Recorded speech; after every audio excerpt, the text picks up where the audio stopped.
today I'm reviewing the Nokia 1. And does this 1 take you right back? As you can see, the phones that we have now are humongous, and the whole phone can just fit into my screen, so that's where we are now. So, let's get back to the phone.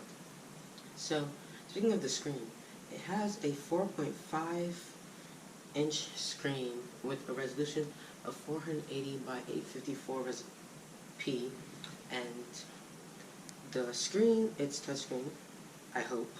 And I mean, what would you be doing if it wasn't touchscreen? Pressing buttons, since there are no visible buttons.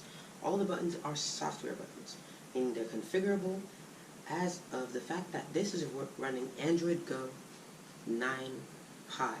So, speaking of Android Go, as the name says Go, it means you're energizing your move. So this is a phone optimized for portability, and it's like snappy and fast. But that can be put to the test with the fact that it cannot run too hard games, so you can only do very light gaming. So you can't play PUBG, you can maybe play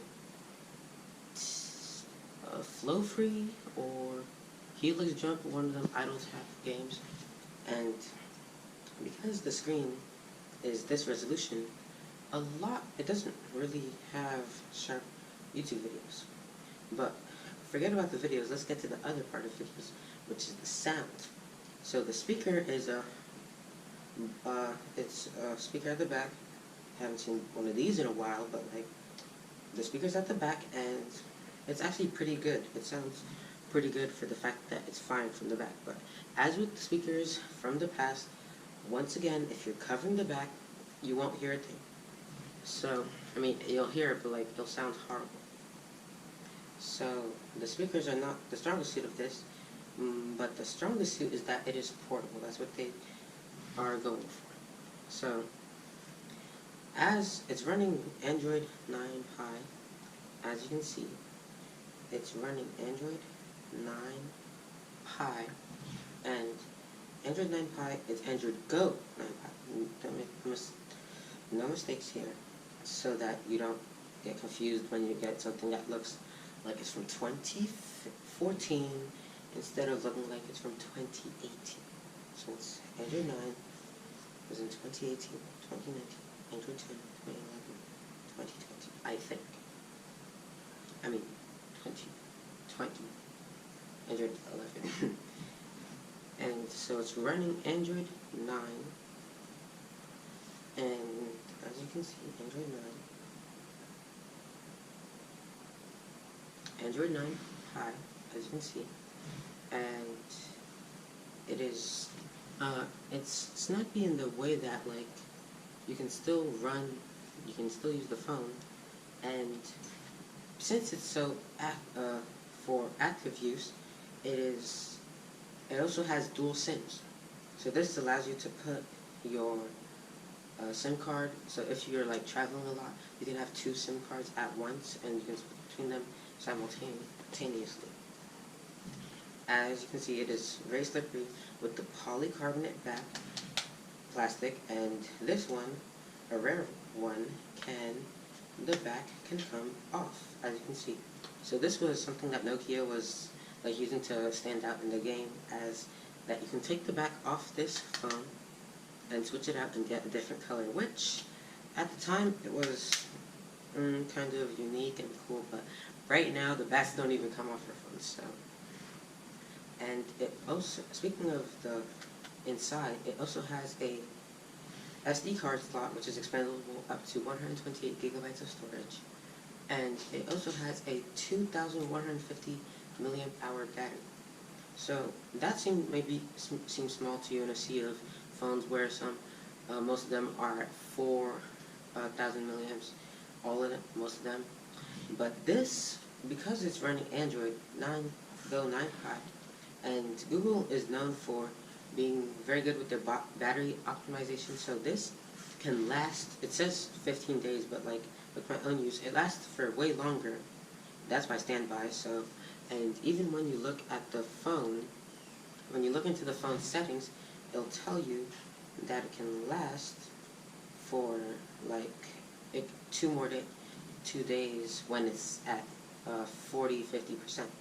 So that's pretty good. Right now the battery's at 100 because I'd like to keep it charged. And the screen usage has been since 12 full minutes. And it's still at 100. I did not charge it just before this video. I've been using it for 12 minutes. And it's, albeit it's on battery saver, but still that is pretty good. And it also has a torch at the back. As you can see, the torch is kind of bright, but our phones don't really need torches these days. And it also has, at the back, a 5-megapixel camera. So the photos are not too good, but they'll get you through the thing. If you're taking a picture of something that has like no sharp edges, like nature, but for other things, like if you're taking a picture of a phone or a room with sharp edges, it will not do very well on it. But it also has, although the photos may not be the best, it has a lot of space for them. It has 8 gigabytes of RAM, but because it's Android Go, it is optimized for you to use it a lot and have it around you a lot and for it to last long. So it allows, you can take a lot of photos on this phone and have them stay there. It also has 1 gigabyte of RAM, which is very, very, very, very small. And it, the RAM, as established, it cannot play too hard games like Fortnite. It doesn't even support it, or PUBG, but it can play light games. And on the phone, on the actual phone, we have a volume rocker up and down. We have a power button, a headphone jack in 2020. We also have a micro USB port. So it charges through micro USB 2.0, and it doesn't have any fast charging like that. But once it's charged, it'll stay alive. It'll stay charged for a long time. So this phone is good for that type of thing. So any of you who want to are very active and just want a phone to be with you, so you can have connection to the outside world as you're working out. Yeah, this is a good pickup. So thank you for watching. Catch you later. Peace. So this is a test of the video quality on the Nokia one. You guys tell me in the comments how it looks.